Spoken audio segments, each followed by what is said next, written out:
Hello dear friends, welcome to our Hebrew classes. ఈ Hebrew classes కు మీ అందరికీ స్వాగతం. ఈ హీబ్రూ క్లాసెస్ లో this is our first class. ఇది మన మొదటి క్లాసు. దీంట్లో నేను ఏం చేయబోతున్నానంటే ఒక 5 హీబ్రూ పదాలను వాటి అర్థాలను మీకు నేను వివరిస్తాను. మీరు అనుకోవచ్చు ఇదేంటి స్ట్రైట్ అవే వొకాబులరీలోకి వెళ్ళిపోతున్నారు, అసలు అక్షరమాల కానీ ఇవేమీ చెప్పకుండా అని మీరు అనుకోవచ్చు. I understand that. అయితే నా ఇంటెన్షన్ ఏంటంటే just to give you a feel of Hebrew language. అంటే అసలు ఆ పదాలు ఎలా ఉంటాయి, ఎలా రాస్తారు, వాటి సౌండ్ ఎలా ఉంటుంది, వాటి ఉచ్చారణ ఎలా ఉంటుంది, ఈ ఫీల్ ఇవ్వడానికి నేను ఈ క్లాస్లో అదేవిధంగా తర్వాత క్లాస్లో కూడా కొంత వొకాబులరీ చెప్తానన్నమాట. ఆ తర్వాత నేను లెటర్స్ని ఇంట్రడ్యూస్ చేస్తాను. రైట్, మరి ఈ క్లాస్లో మనము 5 పదాలు నేర్చుకోబోతున్నాము. వాటిలో మొదటి పదం ఏంటంటే ఆవ్.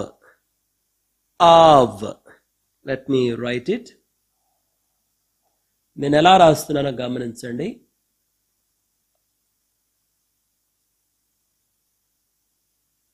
ఇది ఆ,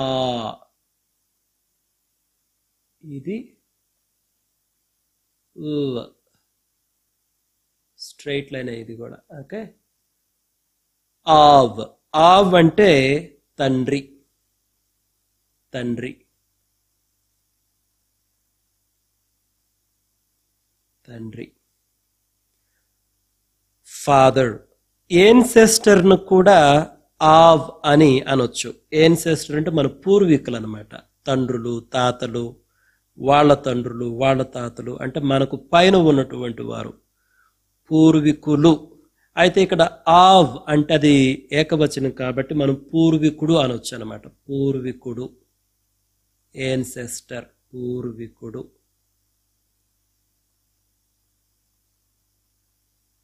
పూర్వీకుడు. రైట్. ఈ ప్రొనౌన్సియేషన్ ని నేను బ్రాకెట్లో రాస్తాను చూడండి. ఆవ్. ఈ ప్రొనౌన్సియేషన్ ని బ్రాకెట్లో తెలుగులోనే రాస్తాను, so that no it will be easy for you later to pronounce it. Right. మరి రెండో పదం వచ్చేసి aim. Aim. Let me write it for you. కింద ఒక 2 చుక్కలు పెట్టాలి. ఇది ఏ అన్నమాట. ఇలా రాయాలి. ఇది ఎయిమ్. ఎయిమ్ అంటే అమ్మ. అమ్మ, మదర్. అమ్మ. అమ్మ. బ్రాకెట్లో ప్రొనౌన్సియేషన్ రాస్తాను చూడండి. ఎయిమ్. యాక్చువల్గా దీన్ని ఇంకా నియరెస్ట్గా తెలుగులో రాయాలంటే బహుశా ఇలా రాయొచ్చేమో. Aim. This is more nearer to the Hebrew sound అన్నమాట. చూడండి, హీబ్రూ సౌండ్స్ ని ఎగ్జాక్ట్ గా తెలుగులో రిప్రజెంట్ చేయడం అన్నది కొన్నిసార్లు కొంచెం కష్టంగా ఉంటుంది. సాధ్యమైనంత వరకు నియరెస్ట్ లెటర్స్ తోటే ఆ సౌండ్స్ ని రిప్రజెంట్ చేయడానికి నేను ప్రయత్నం చేస్తాను. రైట్. కాబట్టి రెండో పదం వచ్చేసి ఎయిమ్ అంటే అమ్మ. మరి మూడో పదం వచ్చేసి ఆక్. ఆక్. ఆ రెండో పదం, ఆ రెండో వర్డ్ యొక్క సౌండ్ గమనించండి. ఆక్. ఆ సౌండ్ రావాలన్నమాట. Right. Let me write it.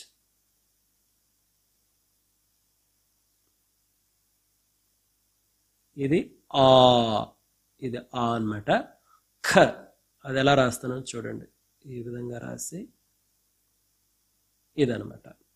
ఆక్. ఆక్ అంటే సహోదరుడు, బ్రదర్. సహోదరుడు. సహోదరుడు. రైట్. ఇది బ్రాకెట్లో రాస్తాను. ఆక్. రైట్, అది మన మూడవ పదము. మరి నాలుగవ పదం వచ్చేసి a coat. a coat. Let me write it. చూడండి, ఇది వచ్చేసి ఆ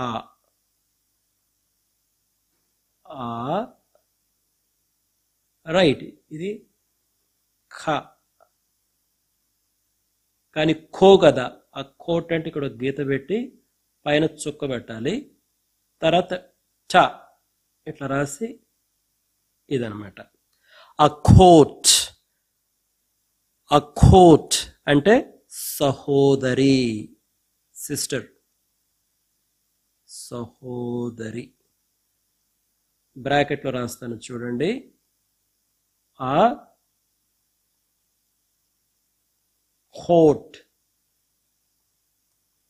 a coat అంటే సహోదరి. తర్వాత పదం వచ్చేసి బెన్. బెన్ చూడండి ఎలా రాస్తాను. ఇది బా అన్నమాట, బ్రాకెట్లో ఒక చుక్క పెట్టాలి. ఇది బెన్ కాబట్టి కింద 2 చుక్కలు ఉండాలి. రైట్, తర్వాత న ఇలా అన్నమాట. దీన్ని బెన్ బ్రాకెట్లో రాస్తాను చూడండి. బెన్. బెన్ అంటే కుమారుడు, సన్ అన్నమాట. కుమారుడు, కుమారుడు, సన్. ఈ బెన్ అన్న పదానికి డిసెండెంట్ అని కూడా అర్థం వస్తుంది. డిసెండెంట్ అంటే పిల్లలు, పిల్లల పిల్లలు, వాళ్ళ తరం వారు అనమాట. వాళ్ళు, అదైతే ఏకవచనం డిసెండెంట్ అన్నది. Let me write it here.